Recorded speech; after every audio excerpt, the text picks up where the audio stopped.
Hello everyone. Hello teachers. Good afternoon. My name is Miss Mia Jean Salinas Zamoranos. And I am Mr. Jandir Hilbulingo Cataraha. We are from the LSU-IS faculty, your speakers for this afternoon session.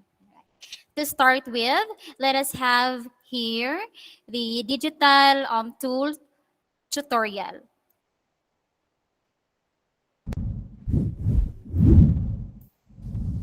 Hello everyone.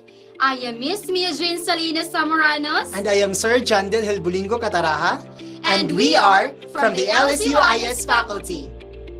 Today, we will dive deeper into Canvas quizzes. Let us get to know more about Canvas new quizzes. When creating a quiz in a Canvas course, instructors will now have the option to choose classic quizzes or new quizzes. And this will allow the users to become acquainted with the new quizzes features before fully moving to new quizzes. So let us come to know what is Canvas New Quizzes all about. Are you ready? New Quizzes is a tool still in development by Canvas and slated to replace the current quiz function, Classic Quiz. Instructors can use new quizzes to create quizzes using a variety of question types. To learn more, let us now understand the different features in a short navigation tutorial of the Canvas new quizzes. As you have heard, a new quizzing engine, which is New Quizzes, is coming and will become the native quizzing engine within our Canvas LMS instance. As we prepare for the transition from our existing quizzing tool, we want to keep our faculty informed to ensure a seamless experience.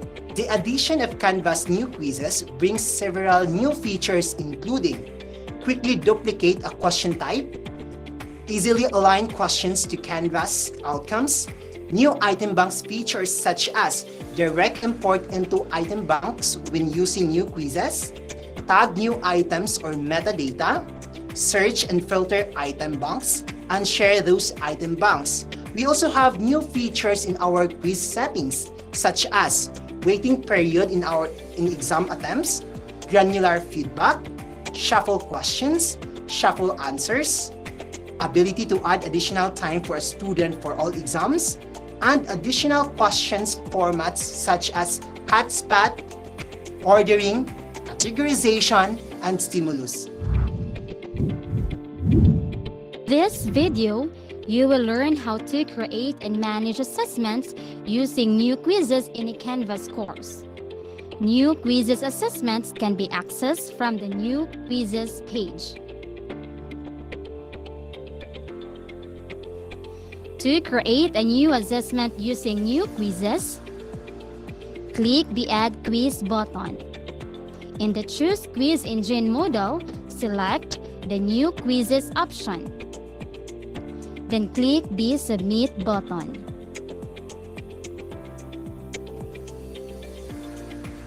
Enter the details for your assessment, including the title, points, due, dates, and other assessment options.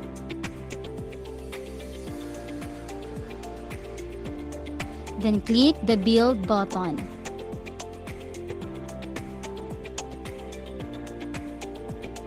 Once you've entered and saved your new quizzes assessment details, you can add and manage quiz content on the Build page. The Build page displays the assessment title. Click to edit the title at any time.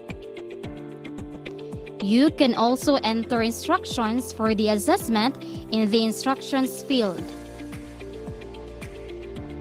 To align learning outcomes to the entire quiz, click the Outcomes icon.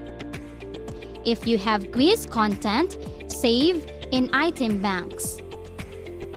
You can quickly add questions to your quiz by clicking the Item Banks icon. To create new quiz questions and content for your assessment, click the Add button and select the question or item type that you want to add.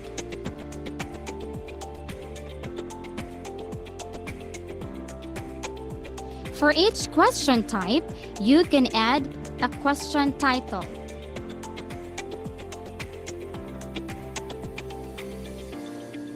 Question stem.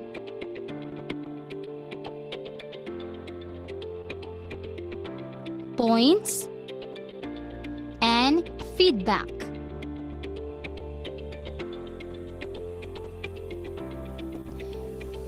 For most question types, you can also specify answer choices. You can also align your question to an outcome or save it to an item bank to use in other assessments. Depending on the question type, you may be able to adjust question display options, such as selecting to shuffle answer choices in multiple answered questions. To add a new question to your assessment, click the Done button. After adding questions and content to your quiz, the Question Navigator allows you to quickly find and organize assessment items. You can also preview your quiz by clicking the Preview button.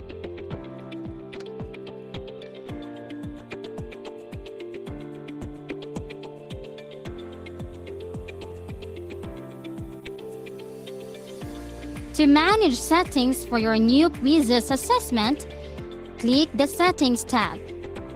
From the Settings menu, you can shuffle questions, shuffle answers, display one question at a time, require an access code, set a time limit, filter IP addresses, allow on-screen calculator, allow multiple attempts, and restrict student result view. Once students have completed the assessment, you can view data about student performance and moderate assessment attempts. To view assessment reports, click the Reports tab. The Quiz and Item Analysis report provides data about student performance for the overall assessment and for the individual questions. The Outcomes Analysis report includes outcome mastery statistics for all students who took the assessment.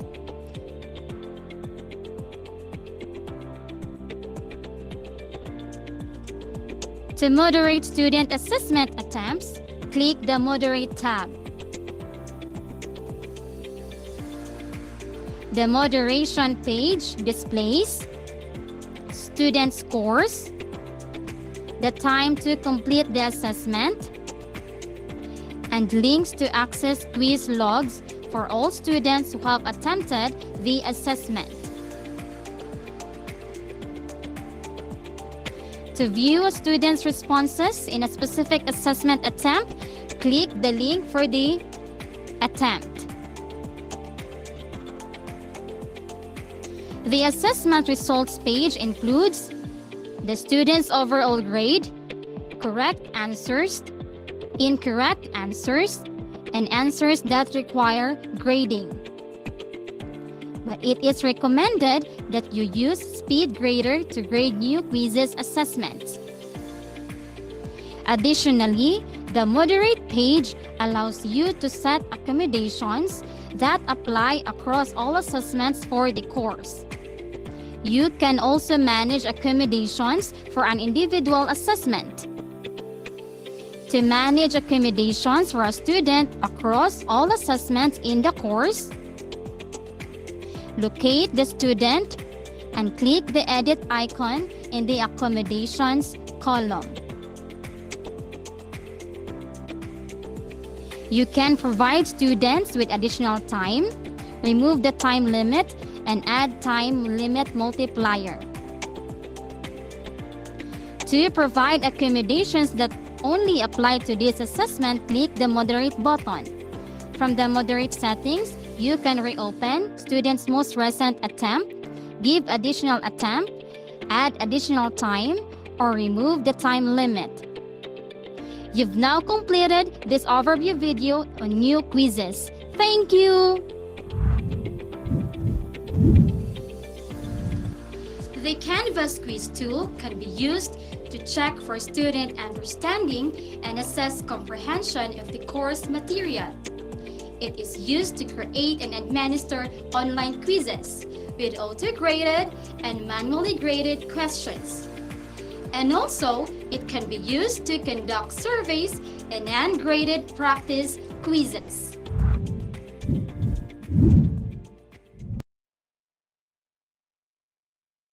All right, and that's the digital tool tutorial. Okay, so for this afternoon, we will be learning Canvas new quizzes. Okay, so the Canvas currently supports two quizzing engines, which are the classic quizzes and the new quizzes.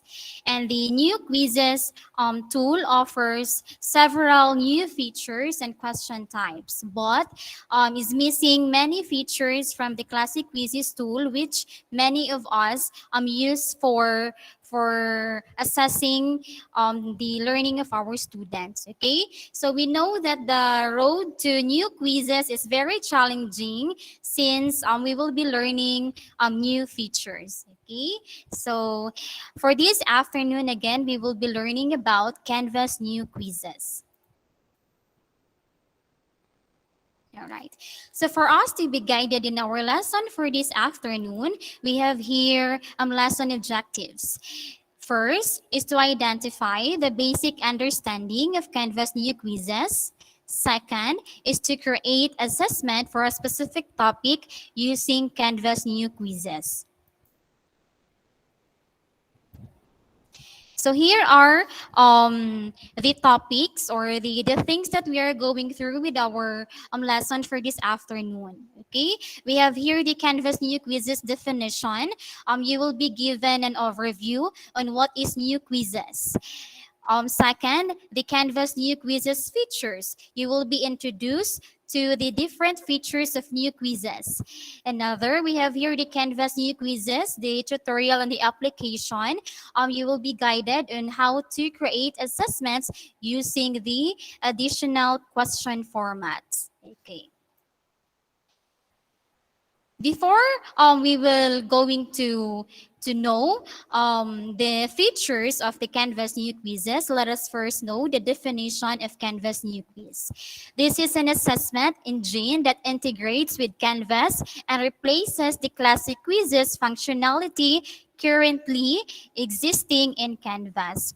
So the new quizzes is an additional quizzing tool in Canvas that offers, again, several new features and question types, okay?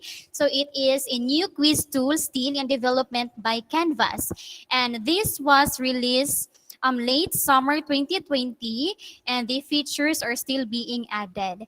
And the classic quiz can be used in Canvas course until July 2022, but it is extended until June 3, 2024 only when the new quizzes will be the only assessment option. Okay, so as we prepare for the transition from our existing quizzing tool, we want to keep you informed to ensure a seamless experience upon learning on how to create Canvas new quizzes, especially there are new question formats in the Canvas new quiz. Okay, so that's it.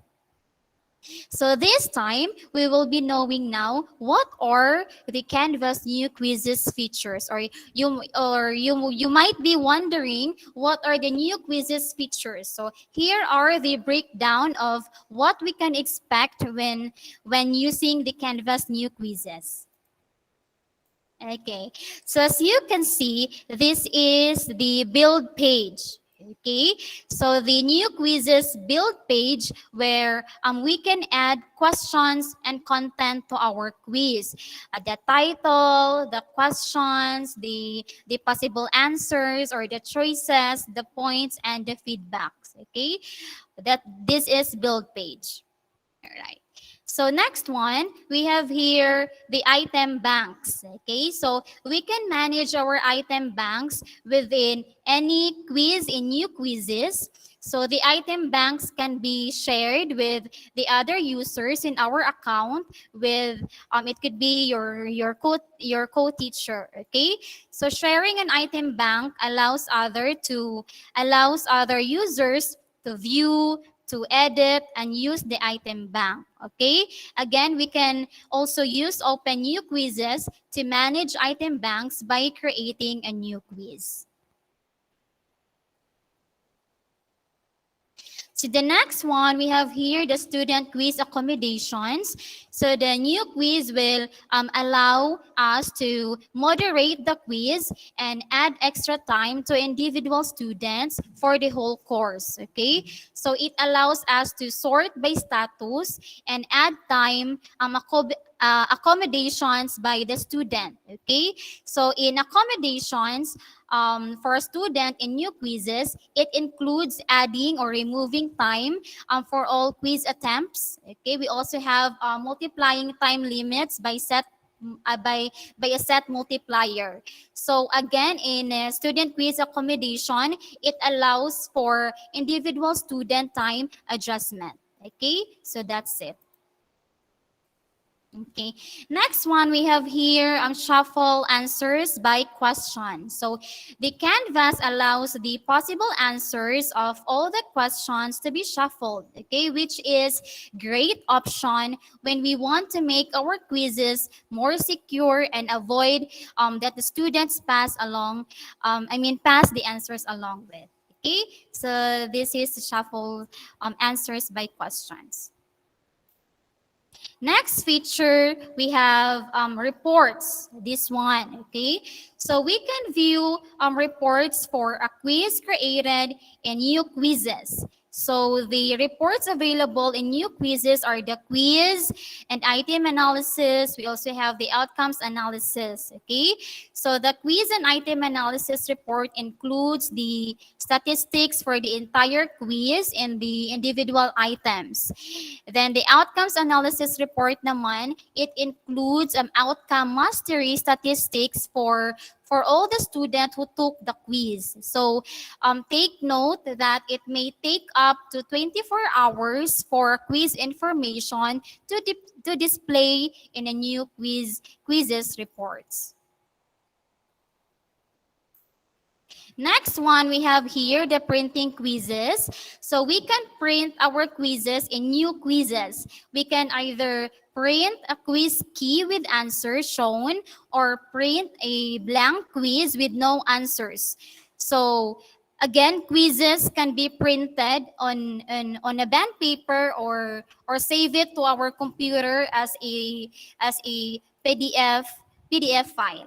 Okay, so that's it. Okay, so this one, additional question formats. So as you can see, most of these questions are or can be found to the Canvas new quizzes or the Canvas classic quiz rather. Okay, so in new quizzes, they added four question types. We have the stimulus, the ordering, the hotspot, and the categorization question types. Okay, so that's so those are the some of the features of the Canvas new quizzes. Okay, so for now, we will be learning on how to create the four additional question formats. Okay, to be given by with Sir Jandel.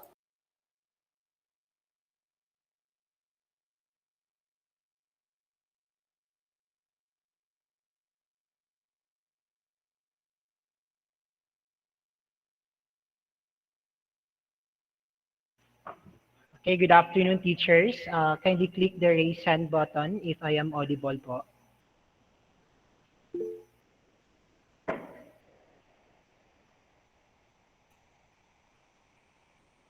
Okay, thank you, teachers.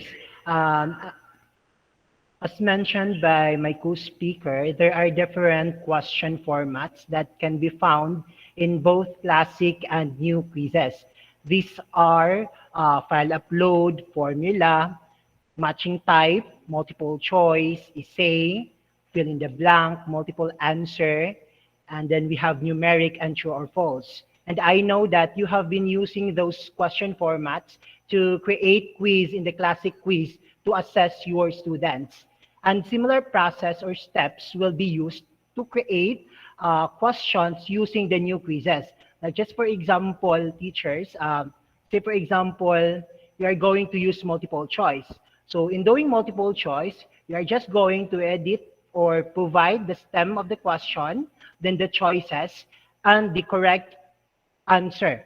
No? With that, in this tutorial, allow me to teach you how to navigate or create questions using the additional question formats such as ordering, stimulus, and hotspot.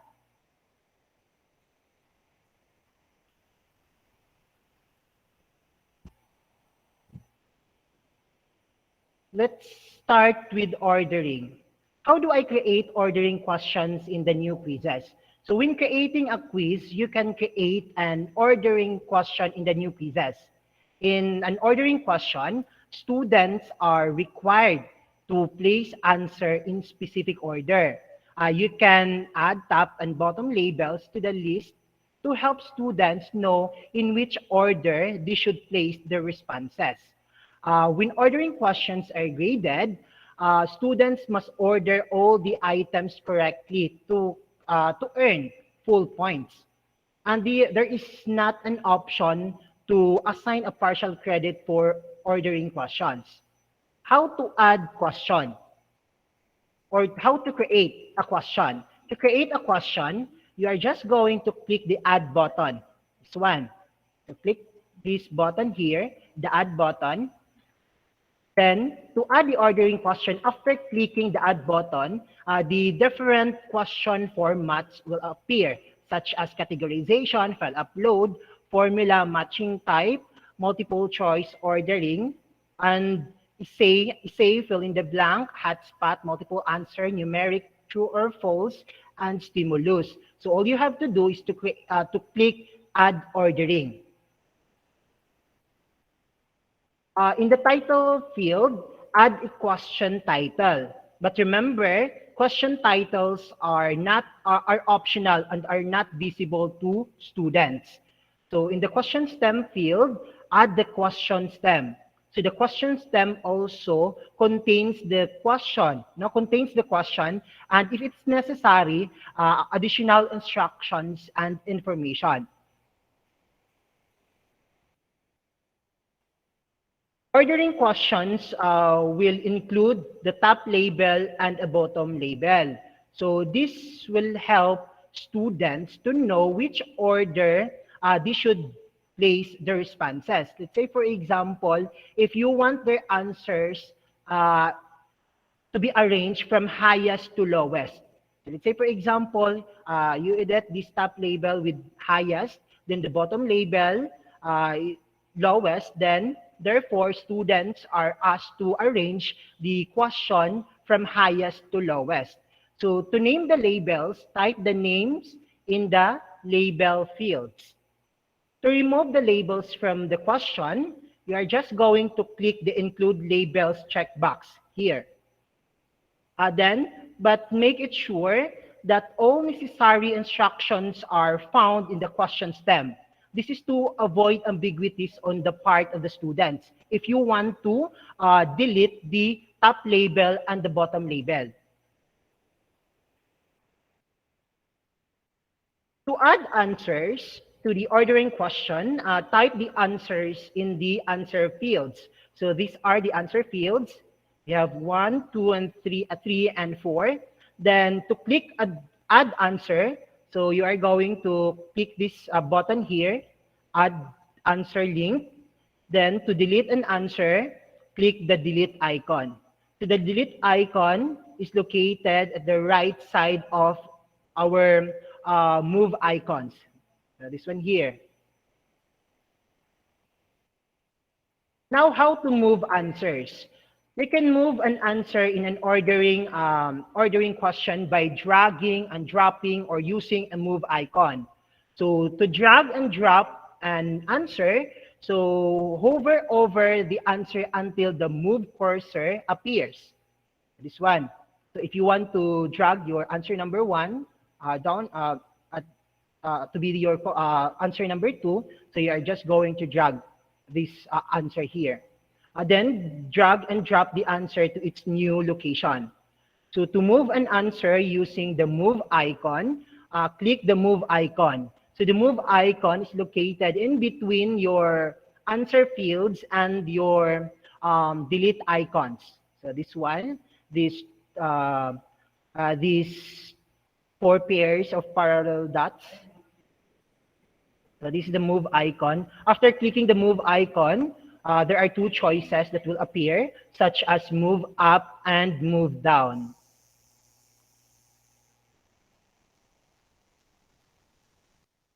To allow students to use on-screen calculator for this question, click the show on-screen calculator. So this one here, you're just going to click the show on-screen calculator. Then if you select this option, you can choose either basic calculator or scientific calculator. Remember that basic calculator displays numbers and basic math functions such as multiplication, addition, division, and addition. Whereas, or in the other hand, the scientific calculator displays more option for advanced calculations, such as, let's say, for example, if the problem involves exponents, then you must enable on-screen calculator, which is the scientific calculator. But note that the on-screen calculator option is intended to be used while displaying one question at a time. So if the quiz does not display one question at a time, the students may be able to use the calculator for all questions. That is why you will be notified upon clicking the show on calculator, you will be notified with this. It says it is highly recommended that you enable one question at a time mode in order to prevent students from using the calculator on questions it was not intended. Changes to the setting will take effect immediately. Okay. To align the question to an outcome, click anywhere in the Align Outcome section. Note that after a question has been added to an item bank, it can only be edited in the item bank. You can still set your unique point values and option in the quiz for an item bank question. Now, how to add a question to item bank. So to add the question to an item bank, you are just going to click the Add to Bank link, this one. So what is the purpose of adding your question in the item bank? So this will help you store your question. Because if you're going to use that question again, let's say, for example, you have a post-test regarding that assessment, then you can use the set of questions that you just saved on the item bank. To customize the point value of the question, type the point value in the points field. So this is the points field where you can edit the total points, or you can make use of the arrows to increase or decrease the point value. Then also, you can leave feedback for students by just clicking the feedback icon, this one. And to save the question, click the Done button. So now let's proceed to stimulus. How do I create stimulus questions in the new quizzes? So when creating a quiz, you can insert stimulus content in the new quizzes. When stimulus content gives students a piece of content with associated questions or with attached questions. You can add stimulus content to an item bank. However, questions attached to the stimulus content are not automatically added to the item bank and must be added manually. How to add question? To add question or to create a question, just click the add button, which is this one. Then after clicking the add button, the different question formats will appear. Then click the stimulus. Then to add stimulus, or to create a stimulus title, add the title to the title field. This one here. Then to add instruction for the stimulus, add the instructions, add the instructions to the instructions field, which is this one.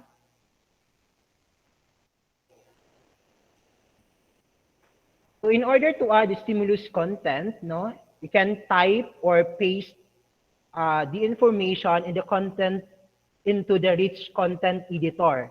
To format the text or add media links or tablet, use the rich content editor icons.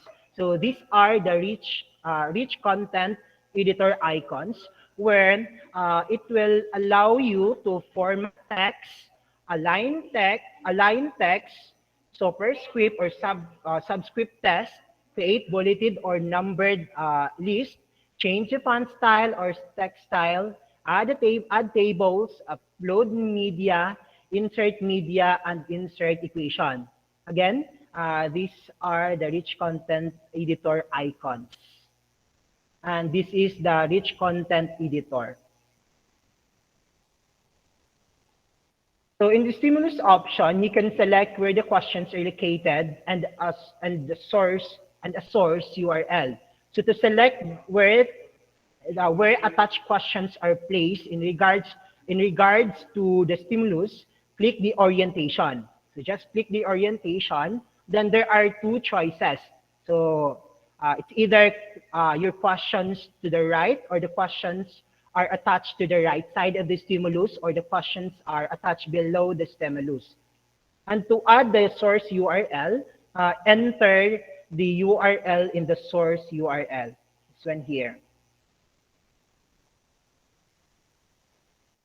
To add the stimulus to an item bank, you are just going to click the item bank.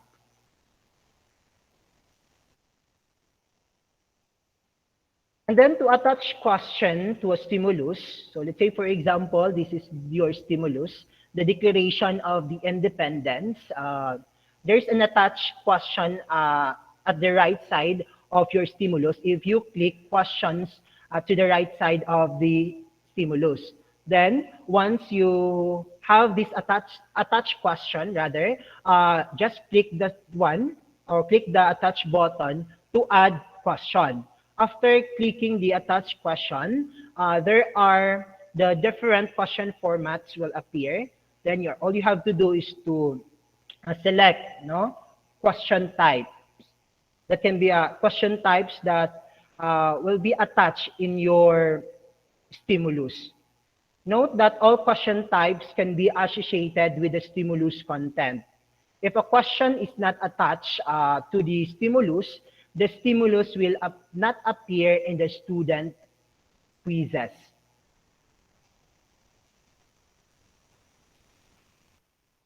So the stimulus and the question will appear side by side in the quiz. So to attach another question to the stimulus, so all you have to do is to click the attach question. Each question attached to a stimulus will each appear next to the stimulus when the quiz is set to display one question at a time.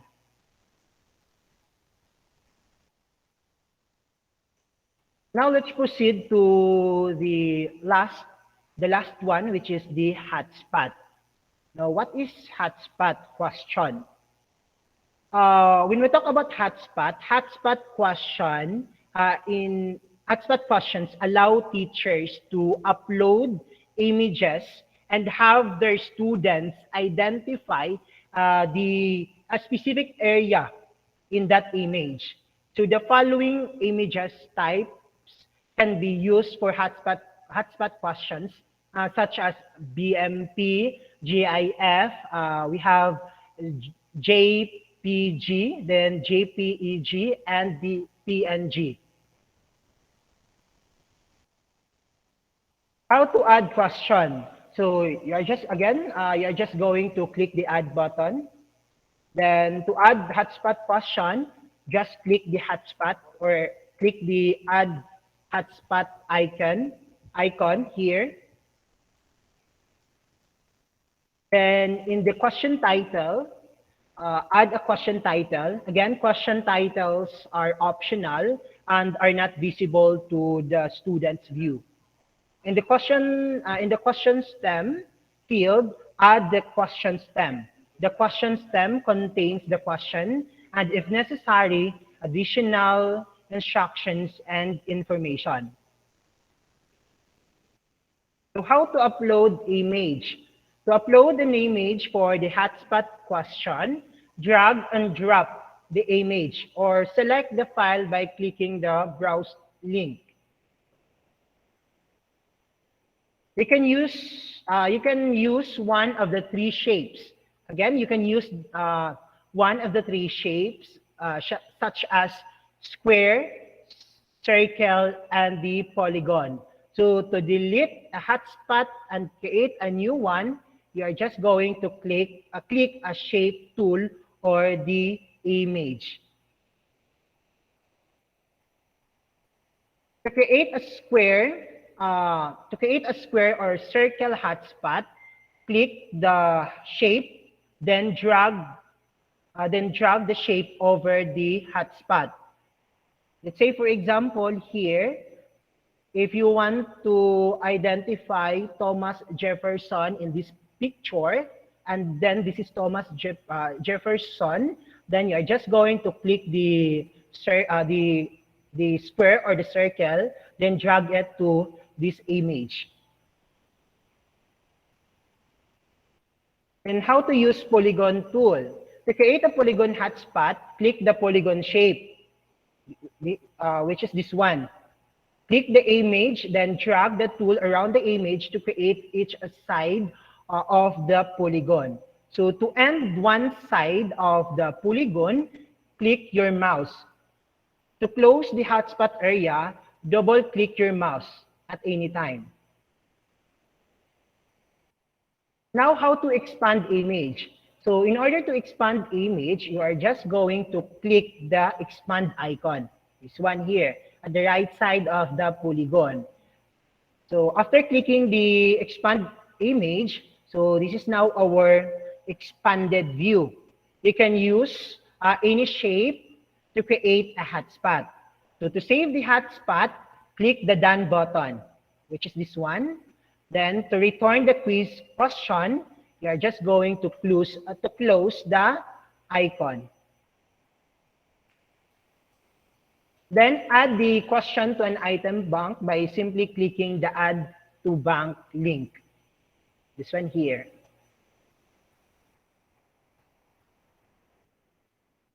Then to customize the point value of the question, type the point value on the points field, which is here, or use the arrows to increase or decrease the point value. You can also leave feedback for your students. So by clicking the feedback icon, which is located at the right side of the arrows. Then, in order to save the question, so just click the done button.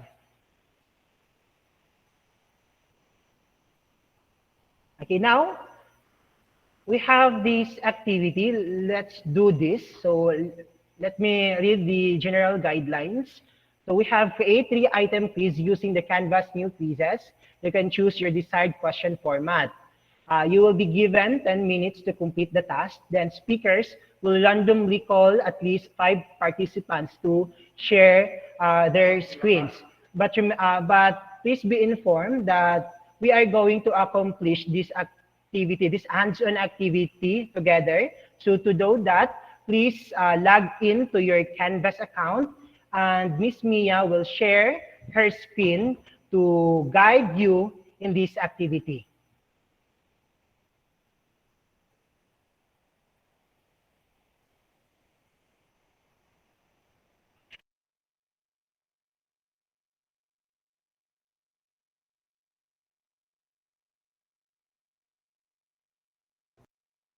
Hello everyone.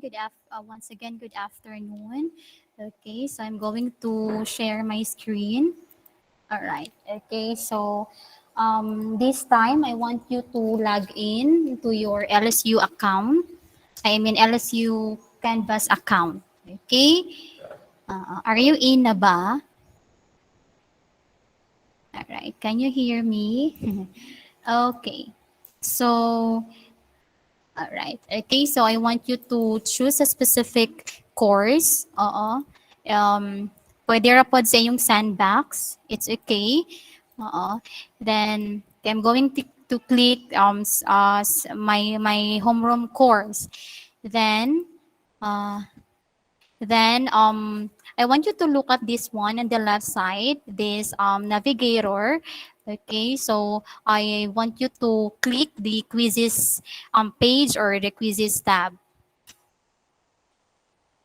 Okay, so are you in na ba? Tell me if I'm too fast, huh?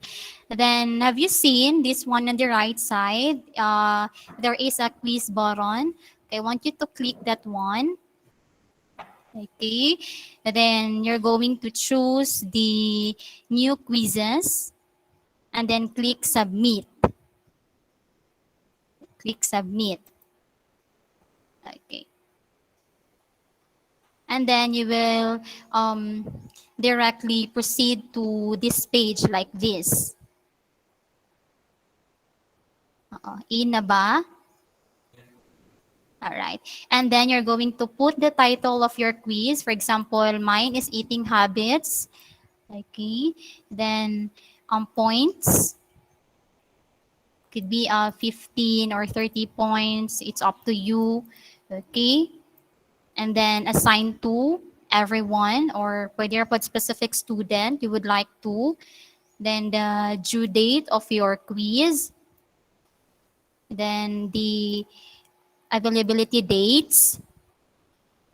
And then the deadline of your quiz.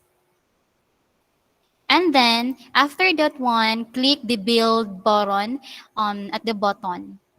At the bottom. Okay, kani siyang build. Then you will directly proceed to the build page. Okay, okay na? All right. So in the build page, you're going to put again your title here. Then these stem for the instructions. It could be the test will assess these tests will assess your knowledge of eating habits. So once started, you will have 30 minutes to complete the quiz.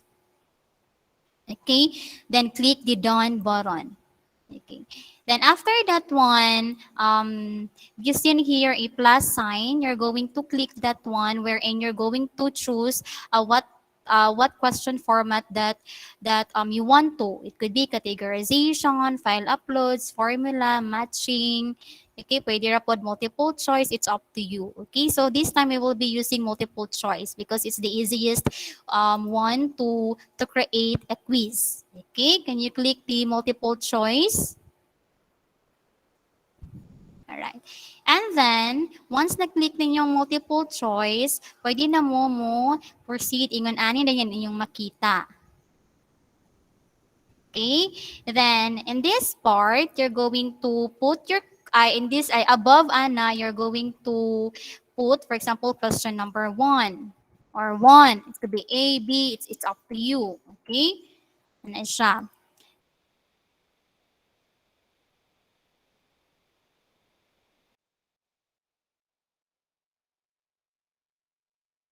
Due to having fun watching movies or doing fun activity. Okay?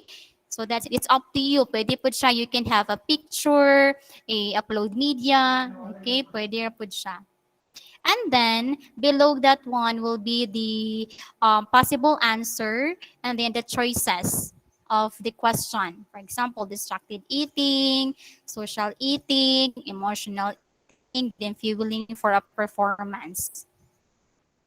Okay. Okay na ba? Are we in? Hello? Can you hear me? Okay na ba? Are we in? Wala. Outside. Alright. Okay.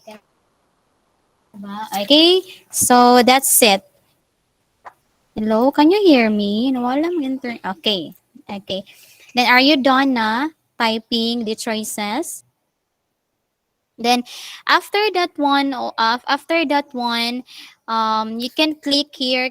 For example, the answer of this question will be distracted eating. Then you're going to click that one that serves as the answer of that question. Then below here, you can add points na dahil. It could be 5 points. Ano siya. And then the feedback. Okay, the feedback of the question or for the correct answer rather. Okay? Okay, why is it correct answer? Because of this, of that, ano siya. Okay? And then, you may also click the shuffle choices. Okay, para dili ma-memorize sa bata kung saan answer o primero ba ang piliun or ikaduha ba. Okay, ana siya. Then, click done button. Okay. Now, as you can see, diba? As you can see, there is an item bank here. Okay, wherein you're going to add this one to your existing item bank. Okay, as I said earlier, the item bank here, I've made one. Okay, for example here, the striking techniques are these. This is one of, this is can be seen in the item banks. So as we going to click here, I prepared here one question only, which is a ordering format question, this one. Okay, you can add also this question below to this question. For example, I'm going to click this one, the plus kana siya. Okay, and i-click na ko sa plus, okay, na mabutang na dayon siya above here ang katong gibuhat nako sa question bank. Okay? Oo. Okay. If you want to if you want to add that question to your existing quiz. Okay? So delete na to siya. Right. And then in the item banks also here, you can add also teacher. Okay, it could be your co-teacher, for example, Sir Marjon. Okay, Sir Marjon Sandbox. Okay, then once okay, Sir Marjon Sandbox. Okay, once I added him already here. Pwede siya maka-view or maka-edit sa question. Okay, wherein it can also be found to his item banks. So that's the use of the item banks. So that's it. Okay. So we have here the first question na. Okay. For the next question na dayon, you can add na dayon another type of question. Ayan. Another question format. It could be another multiple choice, ordering, or stimulus. Okay. Can you do it with yourself for the second and third? Okay.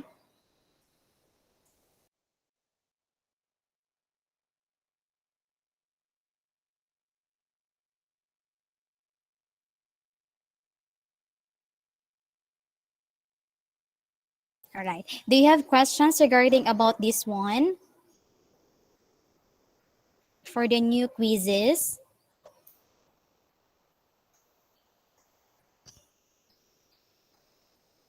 Okay.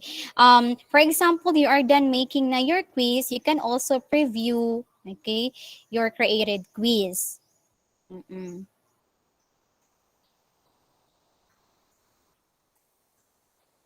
Okay, so this one, okay, these are the questions that I've made. Okay, so question number 1, number 2. Okay, you're going to exit preview. Okay, so that's it. For example, you want this number 2 nga mapunta sa ibabaw, then you can drag this one para punta sa ibabaw. Okay, so that's it. Okay, so pwede ra siya ma-change. Okay, pwede ra po ni siya i-click to para ma-edit ninyo. Okay, so that's it. Okay, questions po. questions, ma'am? Okay. So this time, Sir Jandel will be sharing the hotspot. Sir Jandel.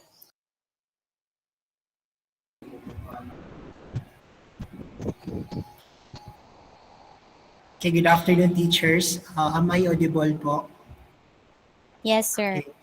So I'll be teaching you how to create ordering, stimulus, and hotspot formats po. So allow me to share my tab.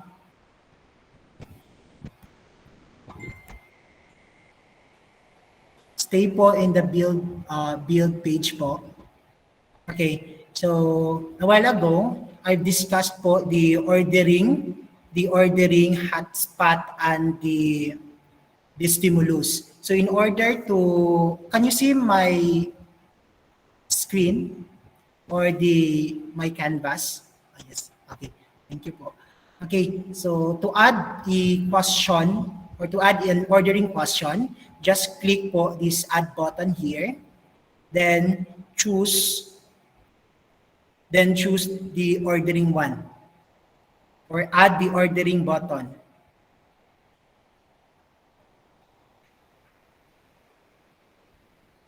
Then you can type question title here, but again, question titles are optional and are not visible to the student. So pwede na siya i-leave mo as blank.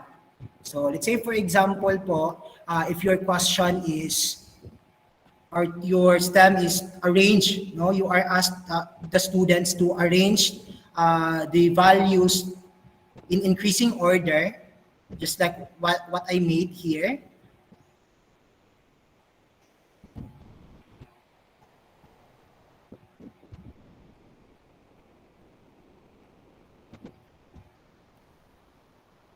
For a while, teachers.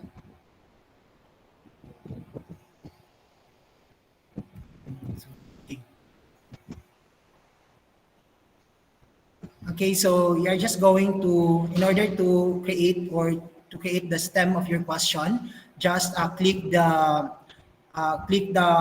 instruction or this one here, this stem field here, arrange the numbers in increasing order. But don't forget to put the top label and the bottom label. This will help the students, no? This will guide the students on what to do, whether to arrange it from highest to lowest or it depends kung unsa inyong gusto i-arrange nila, no? Let's say for example here, I have square root of 4, then 0, -3, and the cube root of -2. So this must be the order, no, nga dapat i-answer sa students para maka-check sila. Okay. If they fail to arrange this order, no, so meaning to say, sayop sila. Okay? Then for the hotspot naman po, so same, you are just going to click. So for hotspot naman po, you are going to click the add button in order to add a question format. Then click the hotspot. Loading while teachers. Let's remove this one po. Yeah.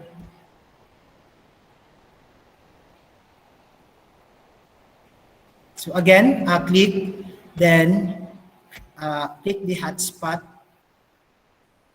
So here, let's say for example po, you ask your students to locate the skull.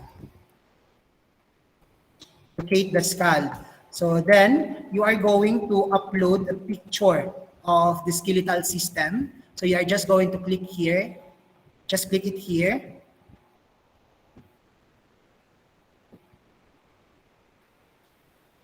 To upload a picture or to upload the skeletal system. So for a while.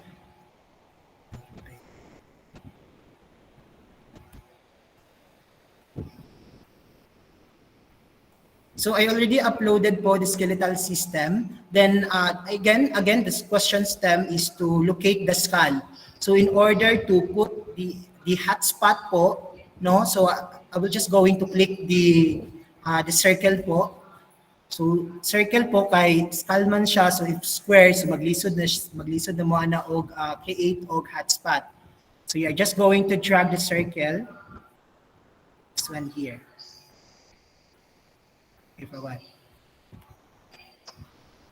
Okay. So once the student click this spot here, so it means that he got the correct answer po. Okay, so this is the skull.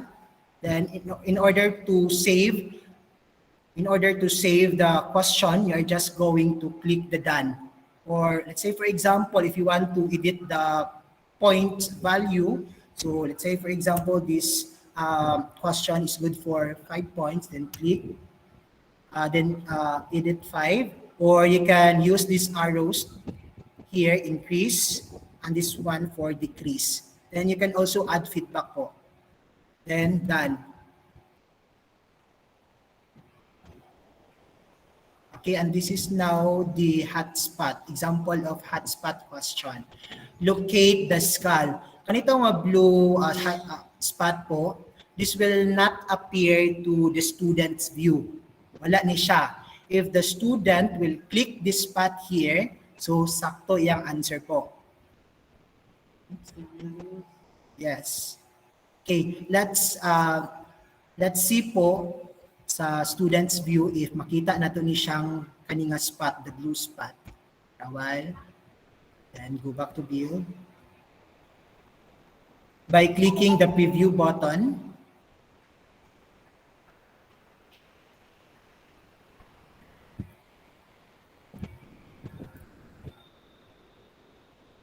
so mo na siya.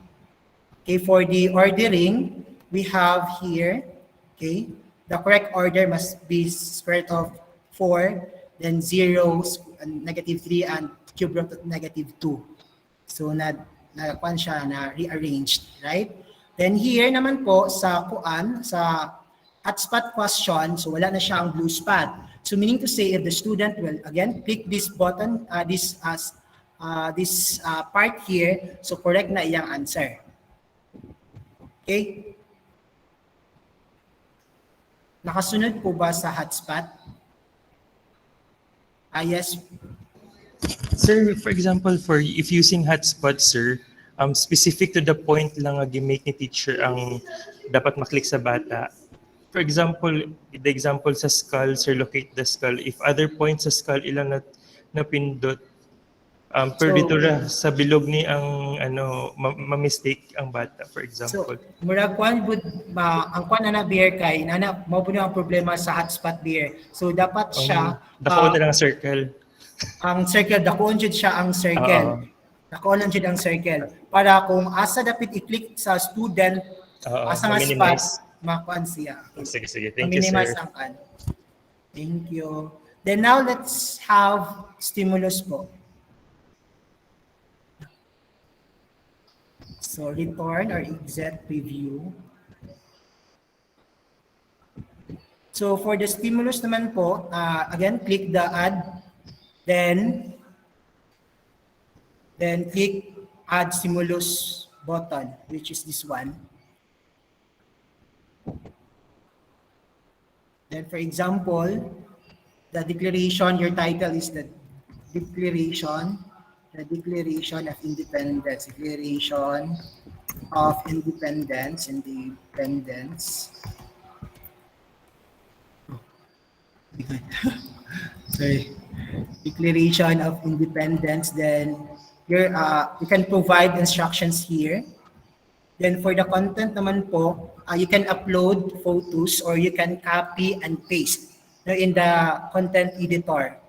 Or you can make use to format your content here, you can use the icons here. So, sa ako, mag-upload ko og photo. So, click the upload photo, then click the drag and drop. Say for example naman po, for a while, where did it go?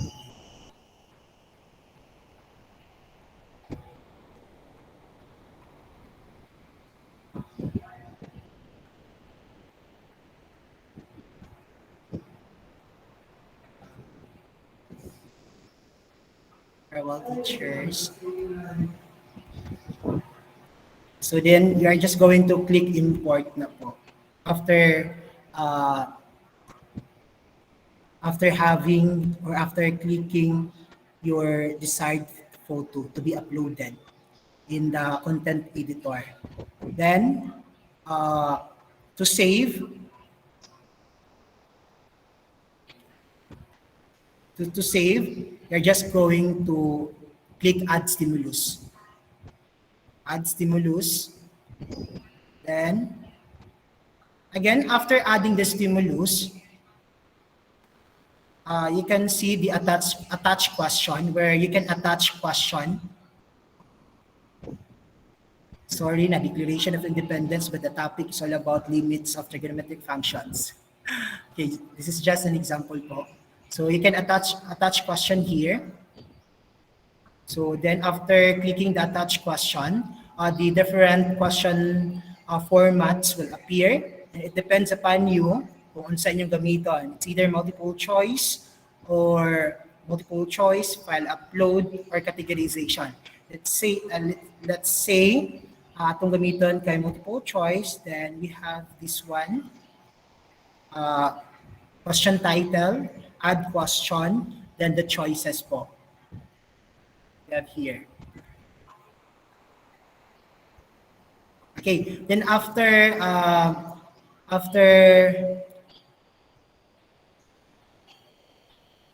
inputting the title or the stem of the question and the answers, the possible answers, as well as the correct answer, you can click the show on calculator. Say for example, if the question involves mathematics, so at that point, after clicking the show on calculator, there are two calculators, no? A basic calculator and scientific calculator. Again, for basic calculator, basic lang siyang calculations, MDAS lang siya. Then scientific calculator, advanced calculations po. Then you can click enable one question at a time, no? Para calculator won't appear, no, sa ubang question which was not intended for. You can click this one. Then you can also click shuffle choices. Then item bank. Click add to bank if you want to store this question to the item bank. Okay. Is that clear po about the stimulus or how to create a question type of test using stimulus?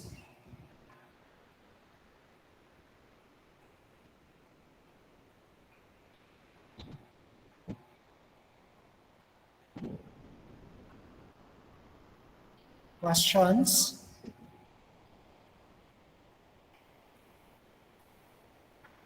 Okay.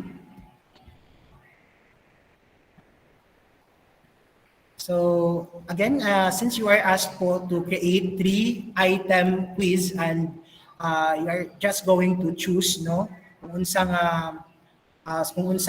question type inyong buhaton, then you will be given 10 minutes to create the 3-item questions.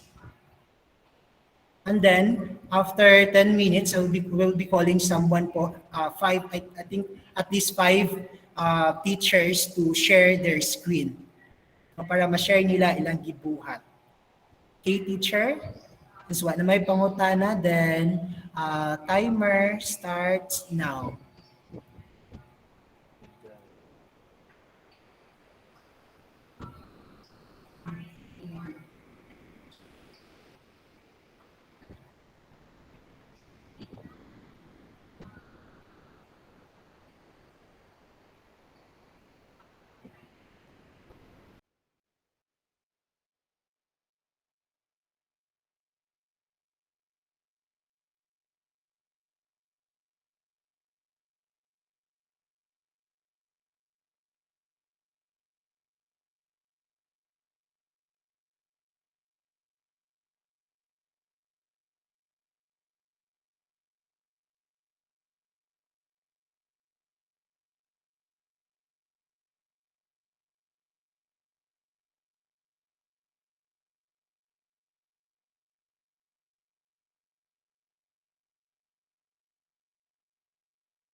Again po, if you have questions po about how to create the question, then you can click the raise hand button.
Yes, Miss Clyde.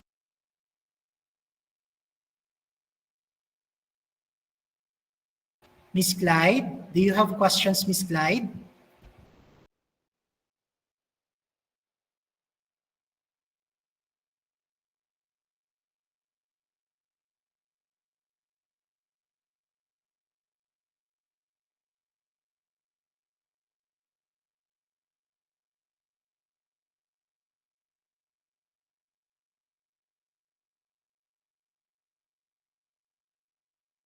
Hello, yes, Sir Marjon.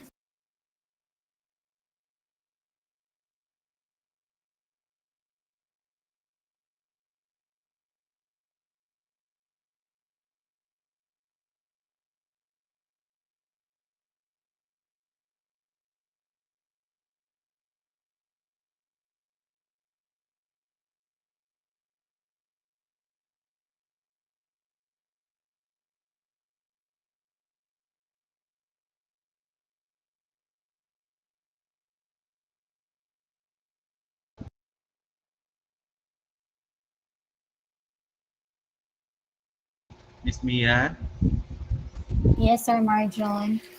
pa-check lang ko, miss, if I'm doing the right thing. I don't know how to preview Manggod. Sige, sir. Would you Should like to I? share your screen? Sige, sige lang. Ay, should I? Sige, miss. Sure, sure, But sir. wala pa ba po naman, miss? I'm having two items pa. And ika malapit na akong ikaroon. Okay, okay, sir. No worries. Share na po, miss, ha?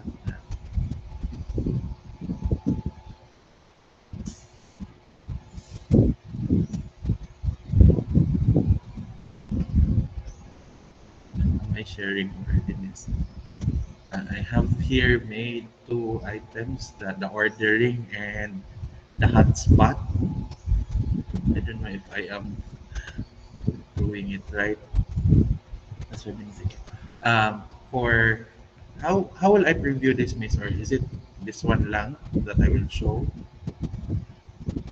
Or there's a preview or click preview? Should I click Click the, preview? yes sir, click the preview sir on the right side. Okay, Miss.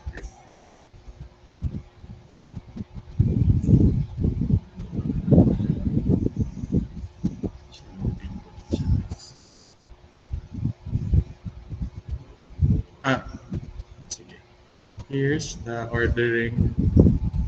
Am I doing this right, Miss? Like for example, for this first part, I am asking them to arrange the 12 striking points from according to the 12 striking techniques in Arnie's sequence. So I put there on the upper cornerstone above or the highest part is the left hand pawn.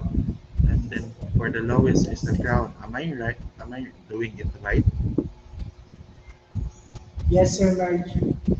Yes, Sir Marjan. Am I-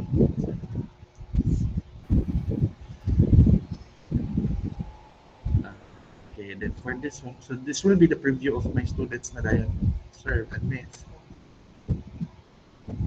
Yes sir. Directly na din na siya sir nga mabutang sa quiz sa ano sir sa imong student. Ah, so this will be As the long as quiz. uh, as long as you will provide instructions sir. Ah, okay, okay.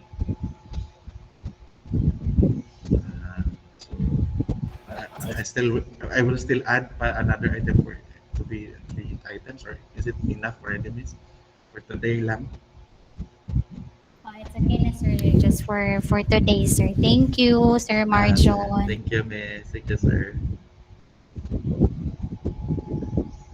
Stop sharing lang. Okay.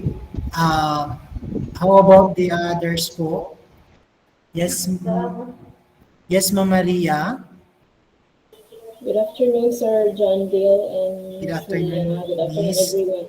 I just have a concern about the fill in the blank if I'm going to enter or because when I prepare, can I share my screen for a while?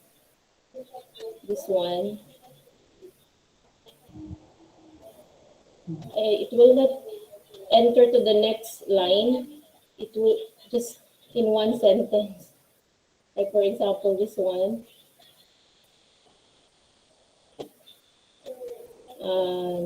This is from my activity in my TOA actually last week. So first is the categorization. I think you will just drop, right? Which one is buffer solution and then this one, my questions are like I prepare fill in the blanks. Then for example, the type of buffer solution given is in this one. And then I want this next sentence to be in the next uh, part or the next line. It will not enter. This, I don't as is, it should be one line. Like for example, I will edit. Sige, try to edit daw, Miss. Some students are answering naman din. Like this one, I cannot edit. I think, Miss, you're just Because my going to, students are answering already. you're just going to, dili na siya pwede, Miss, I think, Miss, if Yeah, yeah. you have already published po the Yeah. quiz. So my question is, can I enter this one? Because the time I prepared this, I cannot enter the next line. Like for example, this the third Can you line, the move third your cursor, sentence. Miss? Third, Can you move your cursor po? I will move the cursor. Yes, sige daw, Miss. Which part of Okay. that, Miss? This one, supposedly I will enter, but it cannot enter. I already I think, Miss, clicked the enter you want this in the next, third line. in the third line, well, dili na siya jud siya, And this Miss. one in the fourth line, I cannot enter anymore. Yes, Miss. Okay. Sige, thank you for the clarification. Drop down na siya, drop down. Oh, thank you so much, Miss. How about your Miss, stimulus? Did you create stimulus question, Miss? So far, not yet. I just learned it this time. I just created essay. Okay. My problem is that one fill in the blank. I cannot enter the next sentence to the Yes, next miss. line. I have the categorization. I think Thank po, miss, the you. best solution for that, miss, say for example, if lahi na siyang one miss, problem, then we can make use of another Plus, multiple drop down. I think po, we can the click multiple another drop down. we can click another one po, another question format, which is the multiple drop down. Because this fill in the blank, I have drop down, open entry. Okay, so Open, yes, multiple miss. drop down. Sige, thank you, sir. Who would like to share? Thank you so much, Miss Maria, Christina. Who would like to share? One last teacher po to share po. Okay, yes, we have Miss Josephine po. You can share your screen, ma'am.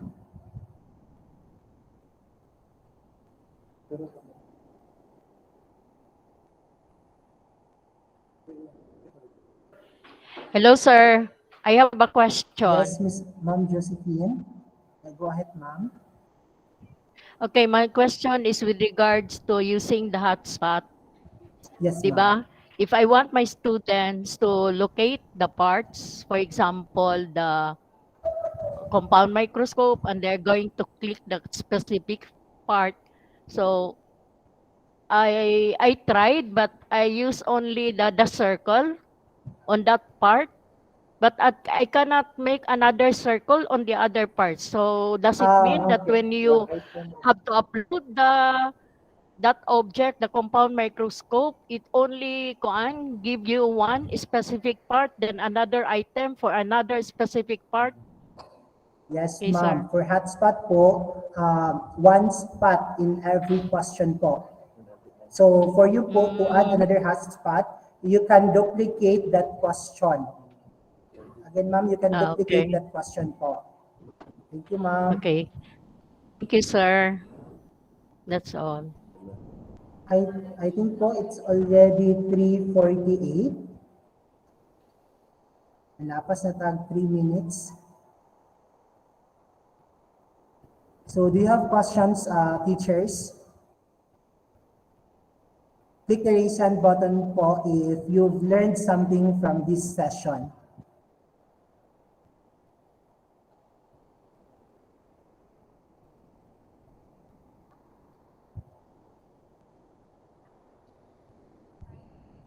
Okay, to wrap up the session po, let me hear from Sir Rodney to summarize what have you learned from this session.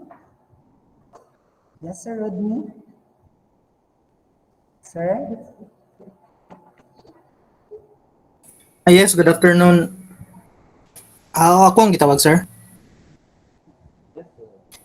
Yes, Sir Rodney. Okay, thank you. Medyo saba man ko diri as what I can recall from the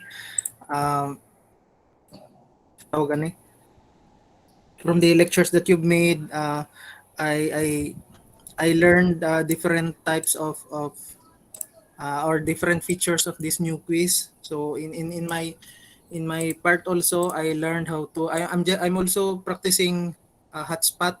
Actually, I'm not yet finished with my hotspot because as I observed the same observation with Ma'am Jo, we cannot make. Sorry because my background is very noisy. It's okay, sir. Okay. Uh, I'm trying to make many answers as much as I can because I'm using a spot the difference type question. So there are many differences in two pictures, but uh, I cannot add answers. So as a whole, I learned a lot from this room, especially this type of quiz which we arrange the kaning ordering which we arrange the words. I think that's all, sir. Thank you so much, Sir Rodney. teachers, if you have questions po, you can directly message me about the questions about the different question formats, how to create the hotspot. If you have questions, ambiguities, and how to create hotspot, multiple choice, then stimulus categorization, and the rest of the question formats, then you can message me po. So let's end this session po with Miss Mia.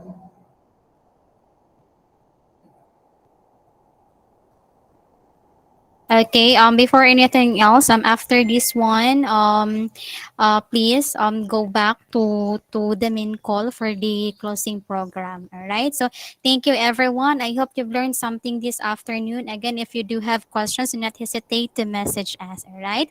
Live Jesus in our hearts forever. And in Father, the Son, the Holy Spirit. Amen. Thank you, and once again, good afternoon. Thank Thank you, you, teachers. teachers.